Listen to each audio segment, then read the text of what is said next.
Alors, nous abordons une nouvelle encyclique du pape Pie XI, Quas Primas, du 11 novembre 1925. C'est une lettre encyclique sur l'institution d'une fête du Christ roi. En fait, c'est une encyclique sur la royauté du Christ. Alors, une petite introduction sur Pie XI, très courte. Dès l'accession au souverain pontificat de Pie XI, Pie XI maintient une ligne doctrinale ferme avec le soutien des cardinaux qu'on appelait les cardinaux intégralistes ou intransigeants du Saint-Office, notamment le cardinal Méry-Delval, la consistoriale avec le cardinal de Laï et la propagande avec le cardinal Van Rossum.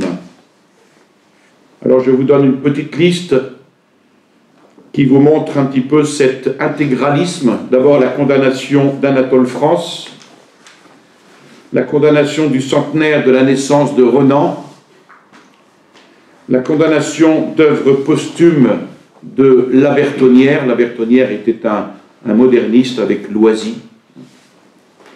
La condamnation du manuel biblique de Vigouroux, qui était pourtant un zélé sulpicien antimoderniste, à la commission biblique de Saint-Pédis. L'obligation de former les professeurs d'écriture sainte dans l'Institut pontifical biblique ou autre établissement contrôlé par la commission biblique. Le rappel de l'obligation de la philosophie thomiste dans les séminaires,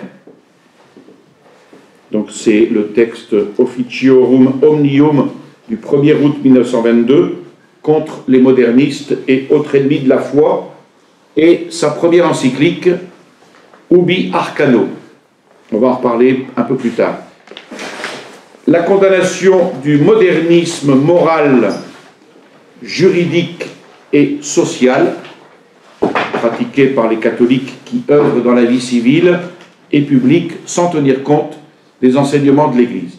Donc ça vous donne une idée de cette ligne doctrinale qu'on a appelée l'intégralisme. Alors il faut placer Quas Primas, cette encyclique, il faut la placer dans ce mouvement-là.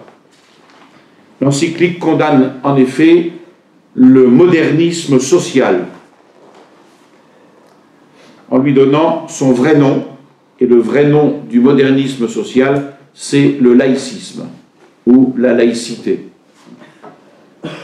A contrario, Pie XI va développer la doctrine du Christ roi qui va directement contre le laïcisme. Donc s'il y a bien une doctrine opposée au laïcisme, à la laïcité, c'est bien la doctrine du Christ roi. Et il le confirme par une nouvelle fête liturgique, la fête du Christ roi. Quas Primas s'adresse aussi, par-dessus l'Église, au monde, à ce monde qui se relève péniblement de la boucherie de 1914-1918. Déjà, avec Ubi Arcano, qui était sa première encyclique, le pape avait diagnostiqué le mal dont souffre l'univers. Et ce mal dont souffre l'univers, c'est le rejet de Dieu, au nom d'une philosophie du progrès, de ce progrès indéfectible de l'humanité. Mal dont on souffre toujours aujourd'hui. Alors, Pie XI a écrit 23 encycliques, dont un bon tiers touche à la matière du règne du Christ dans la société, par l'éducation, le mariage, la question sociale, contre le national-socialisme et contre le communisme. Il va conclure près de 21 concordats et accords diplomatiques. Il y a eu aussi ces interventions à caractère politique, notamment 2 interventions calamiteuses, il faut bien le dire, donc les malheureuses interventions contre l'Action française, avec sa condamnation en 1926, et ces malheureuses interventions également dans la crise Piat du Mexique, qui va aboutir au massacre de tous ceux qui défendaient le Christ roi au Mexique. Alors, Pie XI a été très sensible aux faits politiques dans ses répercussions sur l'Église. Voilà une petite introduction sur le pape Pie XI. Alors, le plan de cette encyclique que nous allons suivre, c'est le suivant. D'abord, un préambule. Quelle est la cause des calamités actuelles et leurs remèdes? Il ne s'agit pas seulement d'examiner les causes, il faut appliquer des remèdes. Deuxièmement, les événements de l'année sainte, c'est-à-dire 1925. Vous savez que l'année sainte se renouvelle tous les 25 ans. Donc l'année 1925 était une année sainte. Et les événements de l'année sainte 1925 ont mis en lumière la royauté du Christ, le retour des peuples vers le Christ. Et puis la doctrine catholique sur la royauté du Christ. Ensuite, la première partie, c'est celle que nous allons voir aujourd'hui. Nous réservons pour d'autres fois la deuxième partie, et troisième et quatrième. Donc, première partie, quels sont les titres du Christ à la royauté? D'abord, la perfection suprême, la divinité,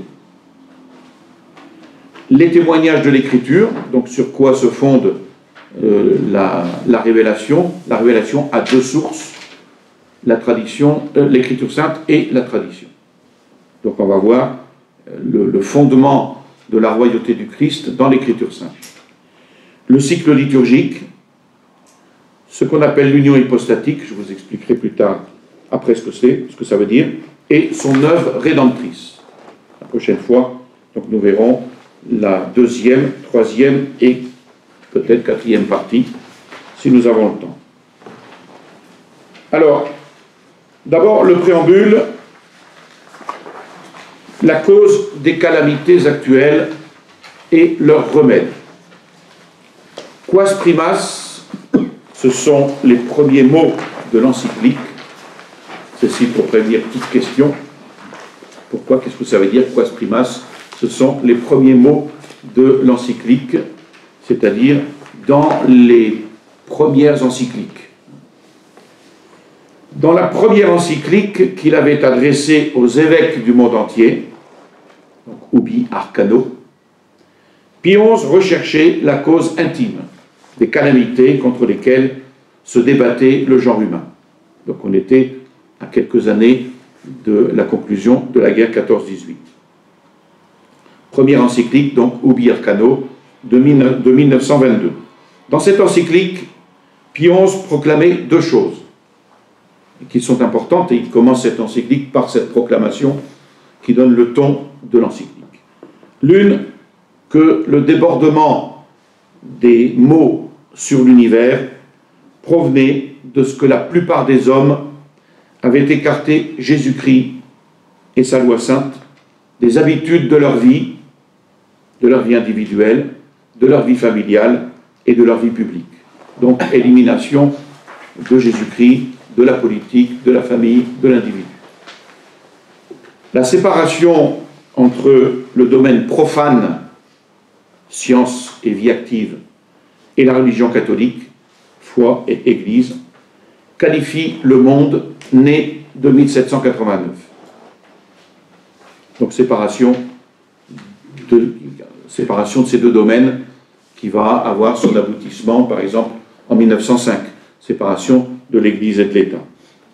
C'est l'œuvre des intellectuels, entre guillemets, dont les premiers représentants furent les Lumières, plutôt on pourrait appeler les Ténèbres, mais ça s'appelle comme ça, les Lumières du XVIIIe siècle, donc rationalistes, naturalistes et laïcistes. Les intellectuels, il y a des guillemets, parce que tout intellectuel n'est pas mauvais, évidemment, mais ici nous parlons des intellectuels des Lumières, se prétendaient les sages, se prétendaient la conscience, la lumière et les prophètes de ce monde.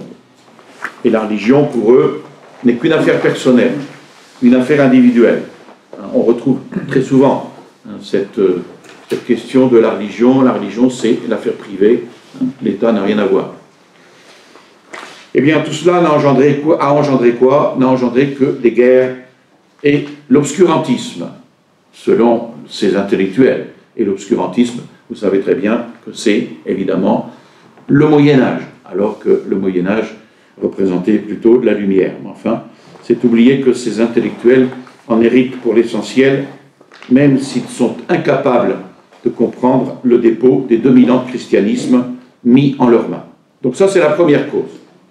L'autre, eh bien, c'est qu'une paix durable entre les peuples ne verra jamais la lumière, ni même une espérance de paix durable, tant que les individus et les nations refuseront de reconnaître, de proclamer la souveraineté de notre Seigneur. Et Pie XI affirmait donc qu'il fallait chercher la paix du Christ par le règne du Christ. Si l'on veut la paix, il faut que le Christ règne. Et c'était d'ailleurs la devise de son pontificat, Pax Christi in Regno Christi, une devise qui était formée par l'association des devises de Saint Pie X et de Benoît XV, qui étaient ses deux prédécesseurs. Puisque Saint Pie X, c'est Omnia instaurare in Christo, tout instauré dans le Christ, et Benoît XV, Pax Christi. Donc si l'on veut la paix, il faut tout instaurer dans le Christ. Et Pie XI avait pris cette devise. La devise qu'il a prise montre bien quelle est son optique. La paix du Christ dans le règne du Christ, par le règne du Christ. Enfin, Pie XI rappelle dans cette encyclique sa déclaration de travailler à cette paix du Christ et à ce règne du Christ dans toute la mesure de ses forces. Par le règne du Christ, c'est-à-dire pour ramener et consolider, il ne s'agit pas seulement de ramener, mais pour consolider également la paix, nous ne voyons pas de moyen plus efficace que de restaurer la souveraineté de notre Seigneur. Donc voilà, le ton est donné, la cause de nos maux et le remède. Là-dessus, les événements de l'année sainte, donc 1925, ont mis en lumière la royauté du Christ. Pie XI énonce ce qui est survenu au cours de cette année 1925 et qui a contribué à l'honneur, à la gloire, à la souveraineté et à la royauté suprême de notre Seigneur, fondateur de l'Église. D'abord, l'exposition des missions. C'était une très grande exposition et qui produisit une grande impression. Qu'est-ce qu'on y voyait? On y a vu les travaux entrepris par l'Église pour étendre le royaume de Jésus-Christ chaque jour davantage dans le monde entier, jusque dans les milieux les plus reculés, dans les lieux les plus reculés. Les nombreux pays que de vaillants et invincibles missionnaires ont conquis au catholicisme, au prix de leur sueur et de leur sang, et puis les immenses territoires encore à soumettre à la domination de Jésus-Christ. Ensuite, les pèlerins accourus de partout à Rome, avec pour motif qui les inspirait de purifier leurs âmes, c'est un des buts de l'année sainte, et de proclamer qu'ils sont et qu'ils resteront sous l'autorité du Christ. Les canonisations de 6 saints confesseurs ou vierges qui ont fait ainsi briller le règne du Sauveur d'un nouvel éclat. Et Pie XI exprime sa joie d'avoir entendu cette foule immense des fidèles acclamer d'une seule voix la royauté du Christ, la royauté glorieuse du Christ, tu rex gloriae Christe. Donc à l'heure où les hommes et les États sans Dieu, devenus la proie des guerres qu'allume la haine et des discordes intestines, se précipite à la ruine et à la mort, l'Église de Dieu, continuant à donner au genre humain l'aliment de la vie spirituelle, engendre et élève pour le Christ des générations successives de saints et de saintes. Et le Christ, à son tour, eh bien, ne cesse d'appeler à l'éternelle béatitude de son royaume ceux en qui il a reconnu de très fidèles et obéissants sujets à son royaume terrestre, de son royaume terrestre. Pie XI rappelle enfin que le 16e centenaire du concile de Nicée coïncidait avec le jubilé, avec l'année sainte 1925. Et il va donc le commémorer, d'autant plus volontiers que c'est ce concile-là qui a justement défini et qui a proclamé comme un dogme de foi la consubstantialité du Fils unique de Dieu avec son Père, insérant justement dans le credo les mots « cuius regni non erit finis », dont le règne n'aura pas de fin. Donc affirmant du même coup la divinité royale du Christ, la dignité royale du Christ. Et le troisième point de ce préambule, et dernier point, la doctrine catholique sur la royauté sociale du Christ, c'est simplement un aperçu. Il va le développer après dans les différentes parties.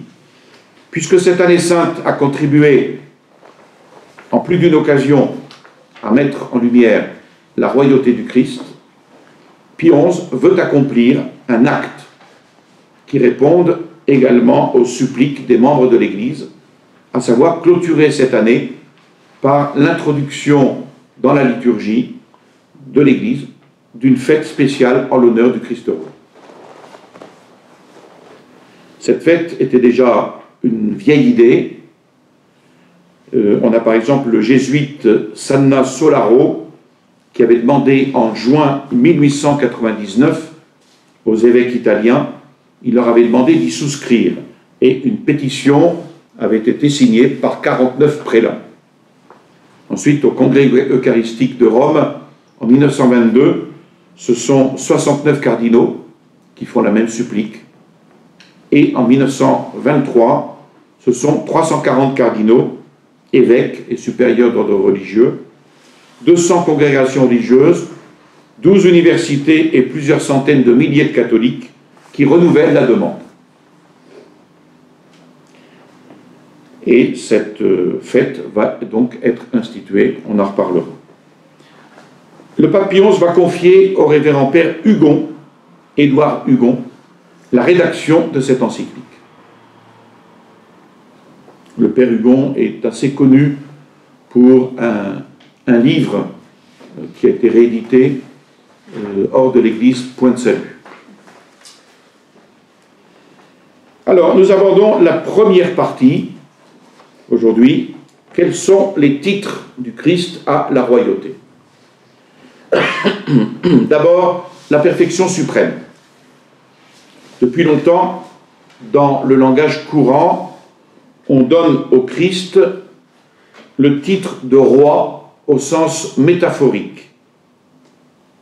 Il l'est en effet par l'éminente et suprême perfection dont il surpasse toutes les créatures. Ainsi, on va dire qu'il règne sur les intelligences humaines à cause de la pénétration de son esprit, à cause de l'étendue de sa science, mais surtout parce qu'il est la vérité. Et parce que c'est de lui que les hommes doivent recevoir la vérité d'une part et l'accepter docilement ensuite.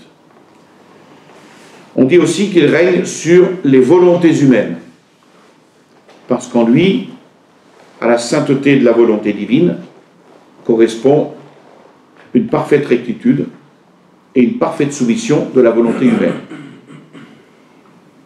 Et parce que sous ses inspirations et ses impulsions, eh bien, notre volonté libre s'enthousiasme pour les plus nobles causes. Et on dit enfin qu'il est le roi des cœurs, à cause de son inconcevable charité, inconcevable dans le sens où on a du mal à comprendre cette si on peut dire cet excès de charité qui nous dépasse. Donc à cause de son inconcevable charité qui surpasse toute compréhension humaine, et à cause de sa douceur, de sa bonté, qui vont attirer à lui tous les cœurs. Parce que dans le genre humain, il n'y a jamais eu et il n'y aura jamais personne pour être aimé comme le Christ Jésus. Donc le pouvoir du roi, il est sans limite, plus que celui d'une tête qui n'agit que sur les membres du corps, et la préface de la fête du Christ roi l'exprime bien, règne sans limite et sans fin. Donc ainsi, le Christ va régner sur les siens, sur les anges, les saints du ciel, les âmes en état de grâce sur la terre, mais aussi il va régner sur ceux qui le rejettent, sur ceux qui l'ignorent, tout en restant capables, eux, ses ennemis, tout en restant capables de recevoir sa grâce et de se convertir. Et puis, il va régner sur ceux qui l'ont rejeté pour toujours, les démons, les damnés, mais qui n'en sont pas moins soumis à lui-même dans l'enfer, parce qu'en enfer, eh bien, les démons et les damnés sont soumis à sa justice. Sa justice, la justice divine, s'exerce sur eux. Donc le règne de Christ, il est sur les saints du ciel, sur les membres de l'Église en état de grâce, ceux qui ne sont pas sur cette terre, et les damnés. On a ici les trois, l'Église triomphante, l'Église militante et l'Église souffrante. Et puis les damnés. Donc ça, c'est le premier point. Deuxième point, deuxième titre du Christ à la royauté, c'est la divinité. Pie XI veut maintenant entrer à fond dans le sujet, et il est donc de toute évidence que le nom et la puissance de roi doivent être attribués au sens propre du mot, au Christ dans son humanité, puisque Jésus-Christ est Dieu et homme. Ils doivent être attribués au sens propre du mot au Christ dans son humanité, parce que c'est seulement du Christ en tant qu'homme qu'on peut dire il a reçu du Père la puissance, l'honneur et la royauté. On lit cela dans le prophète Daniel. Donc Jésus-Christ est réellement roi, et ce n'est pas seulement une métaphore. Il est réellement roi. Cette royauté, elle est de même nature que les royautés terrestres, bien que la source en est différente. Cette source, eh bien évidemment, Jésus-Christ reçoit de sa nature divine le titre royal. En tant que Dieu, il reçoit ce titre. Il est cependant roi en son humanité, indissociablement uni à la divinité, par l'unité de la personne divine. Ça, c'est ce qu'on va voir tout à l'heure, c'est ce qu'on appelle l'union hypostatique. Donc, homme et roi, il doit régner comme un homme, et l'encyclique va préciser les modalités de ce règne. Comme Verbe de Dieu, ainsi appelle-t-on Jésus-Christ, le Fils de Dieu, comme Verbe de Dieu, consubstantiel au Père. Jésus-Christ ne peut pas ne pas avoir tout en commun avec le Père. Et par suite, la souveraineté suprême est absolue sur toutes les créatures. Dieu Trinité est roi de la création, parce qu'il donne l'être concret, ou encore l'existence à toute chose aujourd'hui. En effet, en créant, il a fondé l'ordre de l'univers, il a fondé les natures de tout être, et il a précisé le but et le rôle de chacun. Donc la pensée divine, ou loi éternelle, se réalise en ce monde, et elle est appelée alors loi naturelle. Le cours des événements est donc sous le gouvernement divin qui va dispenser des aides, des grâces, et ceci continuellement. Qu'en dit l'Écriture? Il est important d'étudier ce qu'en dit l'Écriture, puisque c'est une des sources de la révélation. Alors là, Pion s'étend assez largement en passant en revue l'Ancien Testament et le Nouveau Testament. De nombreux passages de la Sainte Écriture affirment que le Christ est roi. Donc sur quoi vous fondez-vous? Eh bien, sur la Sainte Écriture et la tradition. On trouve cela dans le livre des Nombres. Il est le dominateur issu de Jacob. Dans le psaume 2, le roi établi par le Père sur Sion, sa montagne sainte, pour recevoir en héritage les nations et étendre son domaine jusqu'aux confins de la terre. Ensuite, le psaume 45, le véritable roi futur d'Israël, figuré dans le cantique nuptial, sous les traits d'un roi très riche et très puissant, auquel s'adressent ces paroles: « Votre trône, ô Dieu, est dressé pour l'éternité. Le sceptre de votre royauté est un sceptre de droiture. » Alors, il y a beaucoup de passages analogues. Donc, l'Ancien Testament, évidemment, annonce le Nouveau Testament. L'Ancien Testament est préparation de la royauté du Christ, en lui façonnant tout d'abord un peuple, Israël. Ce peuple de Dieu est régi directement par les ordres de Dieu au début de son existence.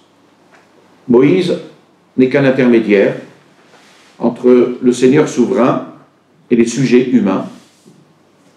Ensuite, les juges, il y a dans l'Écriture le livre des juges, les juges qui lui succèdent ne font de même que transmettre les ordres divins. Et ce régime unique dans l'histoire humaine est appelé la théocratie. Le prophète Samuel, qui sera le dernier des juges, jaloux des païens, les Israélites veulent avoir un roi humain comme eux. Dieu le leur accorde, mais pour leur malheur. Saül, puis David, et surtout ses successeurs, ne gouverneront pas selon le bien de la nation élue.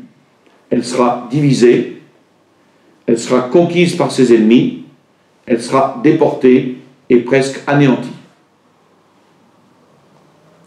Et dans un autre endroit, comme pour dessiner avec plus de précision les traits du Christ, on nous prédit que son royaume ignorera les frontières et sera enrichi des trésors de la justice et de la paix.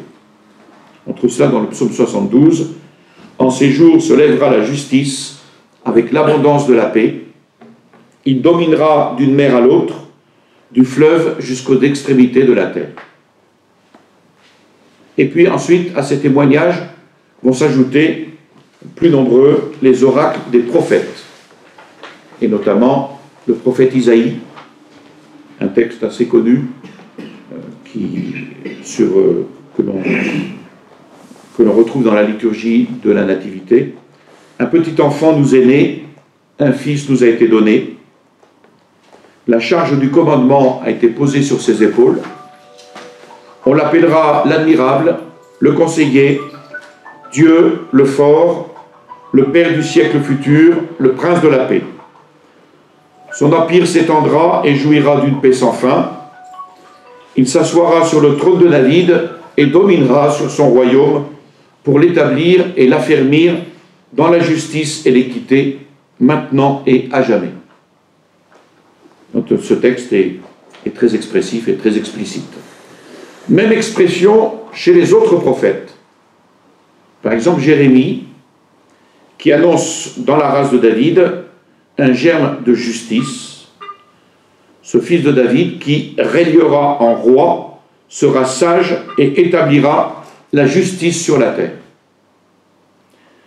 Le prophète Daniel, également, prédisant la constitution par le Dieu du ciel d'un royaume qui ne sera jamais renversé et qui durera éternellement. Ensuite, il ajoute, toujours le prophète Daniel, « Je regardais durant une vision nocturne, Et voilà que sur les nuées du ciel, quelqu'un s'avançait semblable au Fils de l'homme. Il parvint jusqu'auprès de l'Ancien des jours, et on le présenta devant lui. Et celui-ci lui donna la puissance, l'honneur et la royauté. Tous les peuples, de toute race, de toute langue le serviront. Sa puissance est une puissance éternelle qui ne lui sera pas retirée, et son royaume sera incorruptible. Zacharie, ensuite, qui prophétise l'entrée à Jérusalem aux acclamations de la foule, du juste et du sauveur, le roi plein de mansuétude, monté sur une ânesse et sur son poulain. Voilà pour l'Ancien Testament. Donc les saints évangélistes, dans le Nouveau Testament, ont constaté et ont prouvé la réalisation de ces prophéties. Les prophéties christologiques annoncent le règne du Christ, non plus sur Israël seul, mais sur toutes les nations. Le royaume de l'Ancien Testament n'était donc qu'une image imparfaite du règne du Nouveau Testament. Voilà donc la doctrine du Christ roi, esquissée d'après les livres de l'Ancien Testament. Quant au Nouveau, eh bien, cette doctrine du Christ roi, elle y est totalement et pleinement confirmée. Quelques exemples. Le message de l'archange qui apprend à la très sainte Vierge Marie qu'elle va engendrer un fils. Et qu'à ce fils, le Seigneur donnera le trône de David, son père, qu'il régnera éternellement sur la maison de Jacob et que son règne n'aura point de fin. On trouve cela en Saint Luc au chapitre 1. Et puis, il y a les témoignages du Christ lui-même, relatés par les évangélistes. Dès que l'occasion se présente, dans son dernier discours au peuple, sur les récompenses et les châtiments réservés dans la vie éternelle aux justes et aux coupables, il témoigne, le Christ lui-même témoigne de sa souveraineté dans sa réponse au gouverneur romain qui lui demande publiquement s'il est roi, s'il était roi. Tu le dis, je suis roi. Entre parenthèses, vous verrez la nocivité de la nouvelle traduction, les nouvelles traductions françaises, qui ont traduit par « c'est toi qui le dis ». Il est évident que la royauté du Christ déplaît souverainement à tout ce qui est laïciste et tout ce qui est de liberté de la conscience, liberté d'expression, etc., dans la bouche des clercs modernistes. Donc, tu le dis, je suis roi. Ça, c'est la véritable traduction. Après sa résurrection, il confie aux apôtres la charge d'enseigner, la charge de baptiser toutes les nations. Il revendique lui-même le titre de roi. On trouve cela en Saint Matthieu, chapitre 25. Il proclame publiquement qu'il est roi, chapitre 8 en Saint Jean. Il déclare solennellement que toute puissance lui a été donnée au ciel et sur la terre, toujours en Saint Matthieu. Il entend donc affirmer par là l'étendue de sa puissance et l'immensité de son royaume. Alors, c'est pour cela qu'il n'y a pas à s'étonner qu'il soit appelé par Saint Jean le prince des rois de la terre. On a cela dans le livre de l'Apocalypse. Et que, toujours dans l'Apocalypse, apparaissant à l'apôtre, dans ses visions prophétiques, il porte écrit sur son vêtement et sur sa cuisse, roi des rois et seigneur des seigneurs. Dans le livre de l'Apocalypse, chapitre 19, verset 16. Le Père a en effet, Dieu le Père, a en effet constitué le Christ, son Fils, héritier de toutes choses, Fils de Dieu. On trouve cela dans l'Épître aux Hébreux de saint Paul. Il faut qu'il règne jusqu'à la fin des temps, quand il mettra tous ses ennemis sous les pieds de Dieu et du Père. 1er aux Corinthiens. Évidemment, ces textes-là sont honnis de tous les apôtres de la non-violence et je ne sais quoi. Donc par ces citations choisies, Pie XI donne les caractéristiques de la royauté du Sauveur. Une royauté divine et humaine. Un règne éternel,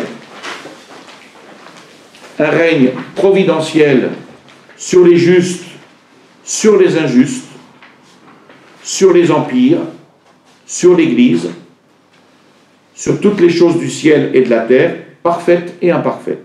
Donc rien n'échappe à son règne providentiel.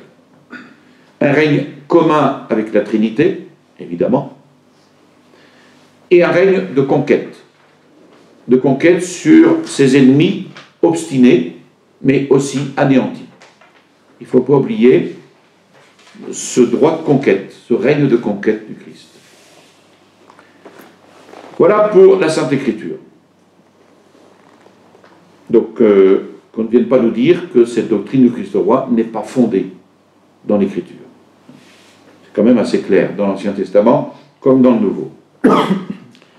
Ensuite, le cycle liturgique. De cette doctrine commune à tous les livres saints de l'Écriture dérive naturellement cette conséquence.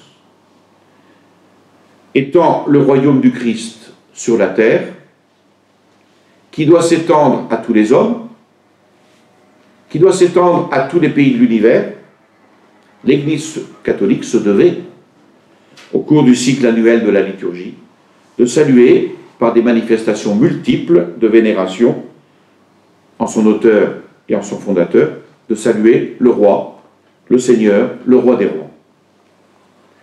Et c'était une objection qui avait été faite à l'encontre d'une fête spéciale du Christ roi. Une de ces objections était de dire que dans l'année liturgique, il y avait quand même déjà beaucoup de fêtes où la royauté du Christ était mise en valeur. Bon, cette objection n'a pas été retenue, mais elle est en partie vraie, puisqu'il y a un grand nombre de fêtes liturgiques qui honorent cette royauté. Par exemple, l'Épiphanie, avec l'or royal qui est offert par les mages.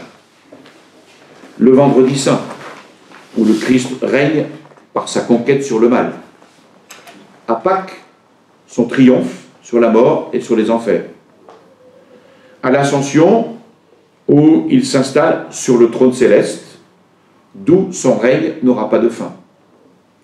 À la Pentecôte également, où par son Saint-Esprit, il dirige l'Église, il règne sur l'Église, et il accorde une suite de bienfaits qu'on a appelés des bienfaits royaux, la paix, le soutien contre toutes les adversités, la tranquillité malgré les incursions hostiles, et le gouvernement de sa providence. Tout ceci qu'on trouve exprimé dans la liturgie, notamment dans les oraisons des 4 temps de Pentecôte. Et puis à la Toussaint, aussi, son règne sur les élus du ciel. Et enfin, les derniers et premiers dimanches de l'année liturgique, quand il reviendra pour juger les vivants et les morts. Donc autant de références explicites dans la liturgie à cette royauté du Christ. Donc sous une admirable variété de formules, les hommages au Christ roi expriment une seule et même pensée. Et l'Église les employait jadis d'ailleurs dans sa psalmodie et puis dans les différents sacramentaires, les anciens sacramentaires. Et elle en fait le même usage aujourd'hui dans les prières publiques de l'office qu'elle adresse chaque jour à la majesté de Dieu, et puis notamment à la Sainte Messe dans l'immolation de l'hostie sans tache. Alors les prières quotidiennes, par exemple de la messe et du bréviaire, rappellent cette royauté du Christ, notamment dans la conclusion des oraisons. Vous remarquerez que les oraisons se concluent par Jésus-Christ notre Seigneur, qui vit et règne dans l'unité du Saint-Esprit. Qui vivis et régnas, qui vit et règne. Donc c'est dans cette louange perpétuelle du Christ roi, il est facile de saisir l'accord merveilleux de nos rites latins avec les rites orientaux. en sorte que se vérifie ici cette vérité, l'exactitude de cette maxime, lex orandi, lex credendi. La loi de la prière établit la loi de la foi, la loi de la croyance. Ensuite, l'autre titre, c'est l'union hypostatique. Quel est le fondement de cette dignité, de cette puissance de notre Seigneur? Pie XI, pour y répondre, cite saint Cyril d'Alexandrie. Voilà ce qu'il dit. Pour le dire en un mot, la souveraineté que Jésus possède sur toutes les créatures, il ne l'a point ravie par la force, il ne l'a point reçue d'une main étrangère, mais c'est le privilège de son essence, de sa nature. En d'autres termes, son pouvoir royal repose sur cette admirable union qu'on nomme l'union hypostatique. C'est-à-dire, Jésus-Christ est roi par droit de nature, grâce à l'union hypostatique, c'est-à-dire en la seule personne divine. La seule personne divine du Verbe ayant et la nature divine et la nature humaine. Les propriétés de chaque nature, divine et humaine, se transmettent de l'une à l'autre. Exemple, comme homme, Jésus est mort. Mais comme il est aussi Dieu, on peut dire que Dieu a subi la mort de la croix. Comme Dieu, Jésus a fait des miracles, et ainsi l'homme a ressuscité des morts, a calmé la tempête, s'est élevé au ciel, etc. Donc Jésus, homme, règne aussi de la royauté de Dieu. Il en résulte que mon royaume n'est pas de ce monde. Et cette réponse du Christ à Pilate, attention, elle peut être mal interprétée. Par exemple, je ne règne pas ici-bas, mais au ciel sur les anges et les saints. Ou encore, ma royauté n'est pas politique. Eh bien ici, ce sont des interprétations fallacieuses. Ces interprétations, elles dissocient les deux natures en Jésus-Christ. Voyez ? Donc elles sont mauvaises. C'est pour ça que quand le Christ dit « Mon royaume n'est pas de ce monde », il faut bien comprendre ce que ça veut dire. La réponse de notre Seigneur, elle doit être comprise selon la langue hébraïque. Elle est moins ambiguë sur ce point que le grec ou le latin. Donc l'hébreu distingue les trois réalités de règne, royaume et royauté. Dans la langue hébraïque, on distingue ces trois mots.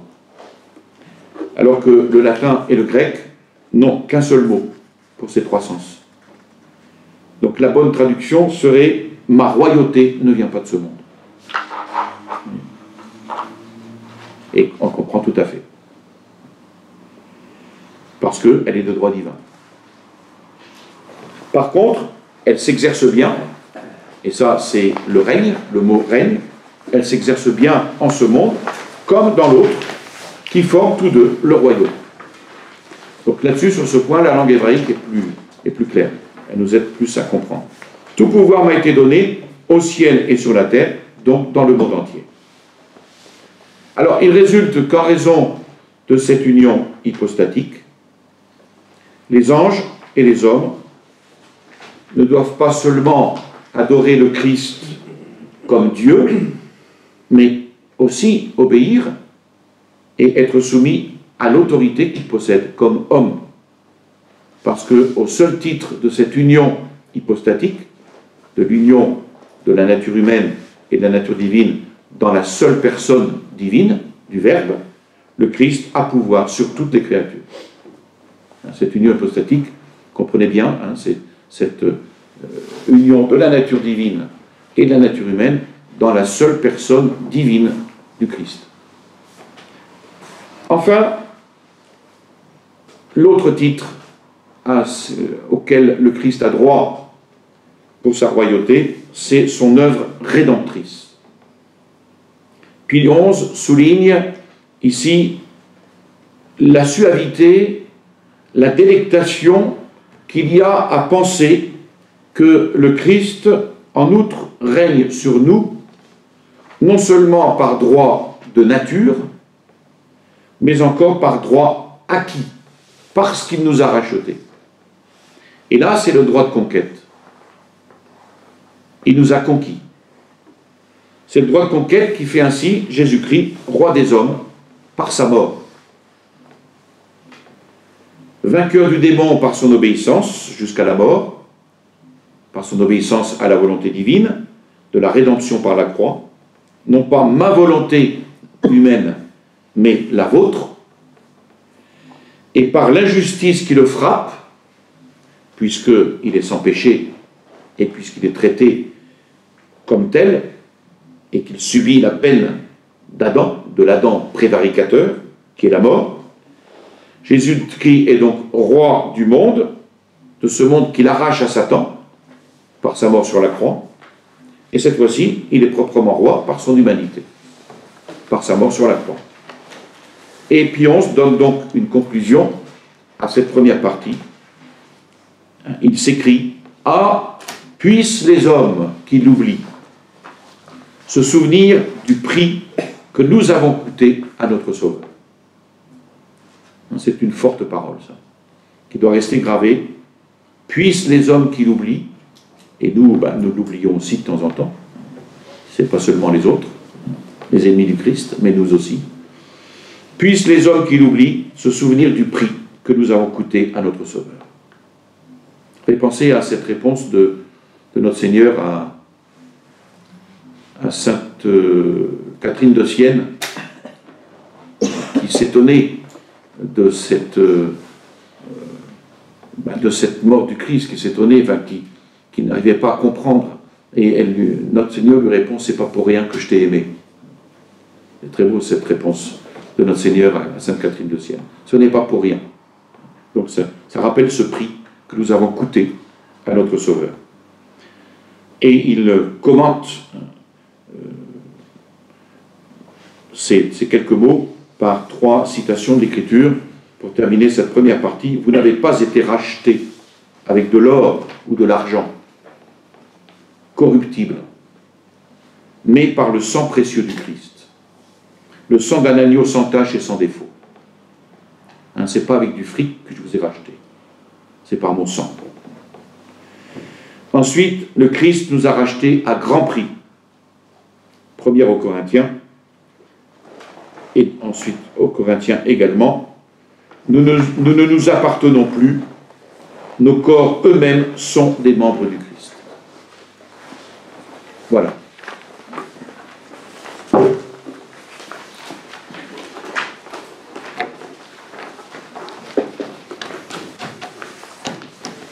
Pas de questions? Donc la prochaine fois, nous verrons la deuxième partie. La deuxième partie, c'est donc la nature et l'importance de cette royauté, avec les 3 pouvoirs. Le pouvoir directement sur le spirituel, le pouvoir délégué sur le temporel. Donc ça fait référence justement à cette, non pas séparation des 2 pouvoirs spirituels et temporels, mais à cette distinction. Et puis le pouvoir universel. La 3e partie également, que nous verrons, je pense, la prochaine fois aussi, les bienfaits de cette souveraineté du Christ. Les bienfaits, bien, ce sont un petit peu les remèdes à nos maux, l'ennoblissement de l'autorité et de l'obéissance, la concorde universelle, le bien général.